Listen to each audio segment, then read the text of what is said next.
हम बात करेंगे डायबिटीज़ यानी शुगर की वजह से किडनीज पर होने वाले असर। हमारी किडनीज बॉडी का नेचुरल फिल्टर है। जिस तरह घर में पानी साफ़ करने के लिए फ़िल्टर लगा होता है, बिल्कुल इसी तरह हमारी किडनीज हमारे ब्लड को साफ़ करती हैं। ये ब्लड में मौजूद गंदगी और एक्स्ट्रा पानी को यूरिन के ज़रिए बाहर निकाल देती हैं। किडनीज के अंदर बहुत छोटे छोटे फिल्टर्स होते हैं और जब ब्लड शुगर लंबे अरसे तक ज़्यादा रहती है तो सबसे पहले इन्हीं फिल्टर्स पर असर पड़ना शुरू होता है। और सबसे ख़तरनाक बात यह है कि स्टार्टिंग स्टेजेस में कोई सिम्टम नहीं होते, ना दर्द होता है, ना जलन होती है और कई मरतबा यूरिन भी बिल्कुल नॉर्मल होता है। इसलिए बहुत से लोगों को पता ही नहीं चलता कि उनकी किडनीज अफेक्ट होना शुरू हो चुकी हैं। इसी वजह से इस प्रॉब्लम को कई दफ़ा साइलेंट कॉम्प्लिकेशन भी कहा जाता है। अब सवाल ये है कि अगर सिम्टम्स नहीं होते तो हमें पता कैसे चलेगा कि किडनीज नॉर्मल काम कर रही हैं या नहीं। तो नॉर्मली किडनीज प्रोटीन को यूरिन में नहीं जाने देती, लेकिन जब किडनीज के फिल्टर्स वीक होने लगते हैं तो प्रोटीन लीक होना शुरू हो जाती है, जिसे एल्ब्यूमिन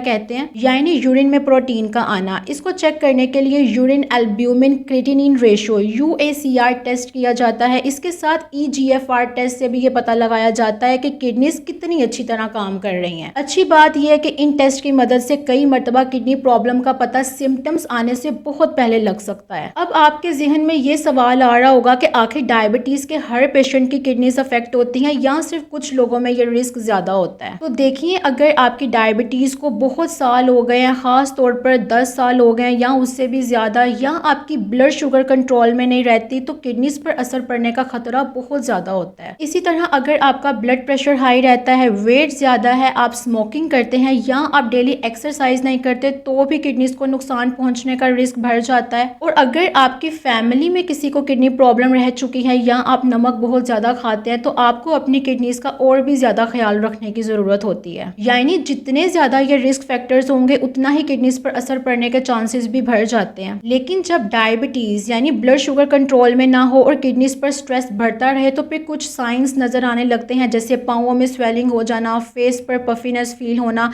या बिना वजह बहुत ज्यादा थकान और कमजोरी महसूस होना। कुछ लोगों में ब्लड प्रेशर भी हाई रहता है या यूरिन में झाग आने लगती है। आगे चलकर वॉमिटिंग, भूख कम लगती है, रात में बार बार वॉशरूम जाने की ज़रूरत पड़ती है। ये सब बॉडी के वो सिग्नल्स होते हैं जो बताते हैं कि डायबिटीज़ अब गुर्दों को अफेक्ट कर रही है और अब ज़्यादा केयर की ज़रूरत है। तो अब आपने क्या करना है? सबसे पहला और सबसे इम्पॉर्टेंट स्टेप है अपने ब्लड शुगर को अच्छे से कंट्रोल में रखना। आपने अक्सर HbA1c टेस्ट का नाम सुना होगा। ये एक ऐसा टेस्ट है जो हमें ये बताता है कि पिछले तकरीबन 2 से 3 महीनों में आपकी एवरेज ब्लड शुगर कैसी रही है। यानी सिर्फ आज की शुगर नहीं, बल्कि पिछले कई हफ्तों और महीनों की ओवरऑल पिक्चर हमें इस टेस्ट में देखने को मिलती है। आम तौर पर अगर HbA1c 5.7% से कम हो तो इसे नॉर्मल कंसीडर किया जाता है। अगर ये 5.7% से 6.4% के दरमियान हो तो इसका मतलब होता है कि शुगर रिस्क जोन में है, और अगर ये 6.5%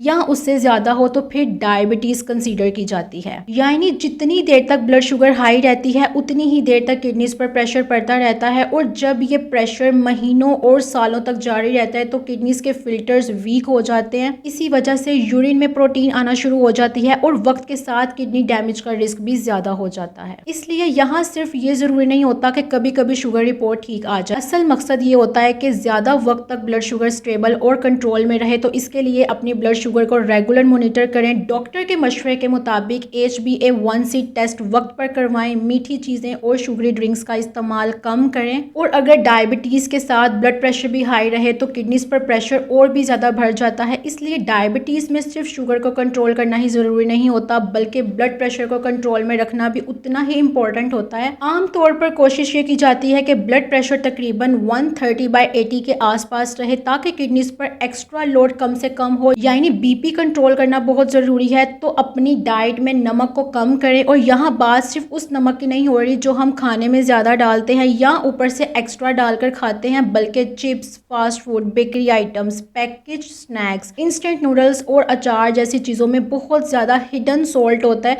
जो अक्सर हम नोटिस ही नहीं करते। तो इन चीज़ों को भी आपने अवॉइड करना है। अब एक और बहुत इंपॉर्टेंट बात है वेट कंट्रोल और रेगुलर एक्सरसाइज। देखिए, अगर डायबिटीज़ के साथ वजन भी ज़्यादा हो तो सिर्फ 5% से 10% तक वेट कम करना भी बॉडी में बहुत अच्छी चेंजेस ला सकता है। इसके लिए कोई हार्ड या एक्सट्रीम डाइट की ज़रूरत नहीं होती। होती। रोज़ाना सिर्फ वॉक करें, मीठी चीज़ें, फ्राइड फूड्स और ज़रूरत से ज़्यादा रोटी चावल को कम करें और दिन भर खुद को जितना हो सके एक्टिव रखें। इसी के साथ एक्सरसाइज भी बहुत इंपॉर्टेंट है। एक्सरसाइज का मतलब हैवी जिम करना नहीं होता। आमतौर पर हफ्ते में तकरीबन 150 मिनट्स एक्टिविटी यानी रोज़ाना 20 से 30 मिनट ब्रिस्क वॉक, साइकिलिंग या स्विमिंग भी काफ़ी फ़ायदा दे सकती है। जब वज़न कम होता है और आप डेली एक्सरसाइज करते हैं तो ब्लड शुगर को कंट्रोल करना आसान हो जाता है, ब्लड प्रेशर कंट्रोल में रहता है और किडनीज पर पड़ने वाला एक्स्ट्रा प्रेशर भी कम हो जाता है। और अच्छी डाइट भी बहुत इंपॉर्टेंट है। कोशिश करें कि अपनी डाइट में ज़्यादा नेचुरल और प्लांट बेस्ड चीज़ें शामिल करें, जैसे सब्जियां, दालें, चना, बीन्स, नट्स और होल ग्रेन्स। ये ब्लड शुगर को बेहतर रखने, ब्लड प्रेशर को कंट्रोल करने और किडनीज पर पड़ने वाले प्रेशर को कम करने में मदद करती हैं। और अगर डायबिटीज है और स्मोकिंग भी करते हैं तो किडनीज पर प्रेशर और ज़्यादा बढ़ जाता है, क्योंकि स्मोकिंग किडनीज की छोटी ब्लड वेसल्स को नुकसान पहुंचाती हैं, जिससे उन तक ब्लड और ऑक्सीजन की सप्लाई कम हो जाती है। इसी वजह से किडनी डैमेज तेज़ी से बढ़ सकता है। इसलिए जितनी जल्दी हो सके स्मोकिंग को छोड़ दें। बहुत शुक्रिया।